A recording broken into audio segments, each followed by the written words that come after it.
ఒక ఐపీఓలో ఇన్వెస్ట్ చేసే ముందు అది ప్రాఫిట్ ఇస్తుందో లేదో తెలియాలి అంటే ఆ కంపెనీ డిఆర్హెచ్పి అంటే డ్రాఫ్ట్ రెడ్ హెయిరింగ్ ప్రాస్పెక్టస్ ని చూడాలి. ఈ 500 పేజెస్ బుక్ ని మొత్తం చదవక్కర్లేదు. ఫర్ ఎగ్జాంపుల్, ఒక కంపెనీ ఐపీఓకి వస్తుంటే మెయిన్ గా ఈ 3 విషయాలు గమనించండి. Number 1, financial. గత 3 ఏళ్లలో ఆ కంపెనీ సేల్స్ మరియు ప్రాఫిట్స్ నిలకడగా పెరుగుతున్నాయా? గ్రాఫ్ పైకి వెళ్తుంటే అది healthy sign. Number 2, objects of the issue.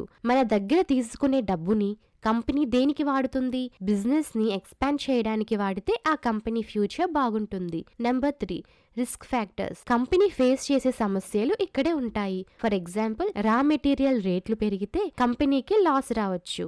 అది ముందే తెలుసుకోవడం ఇంపార్టెంట్. మీరు కూడా ఏదైనా ఐపీఓలో అప్లై చేసే ముందు గూగుల్లో కంపెనీ నేమ్ డిఆర్హెచ్పి అని సెర్చ్ చేసి ఈ డీటెయిల్స్ చెక్ చేయండి. ఫ్రెండ్స్, ఇది కేవలం ఎడ్యుకేషన్ కోసం మాత్రమే. నేను సెబీ రిజిస్టర్డ్ అడ్వైజర్ ని కాదు. మరిన్ని ఇన్ఫర్మేటివ్ స్టాక్ మార్కెట్ వీడియోస్ కోసం మార్కెట్ ఎడ్జ్ తెలుగుని ఇప్పుడే సబ్స్క్రైబ్ చేయండి. Thank you for watching.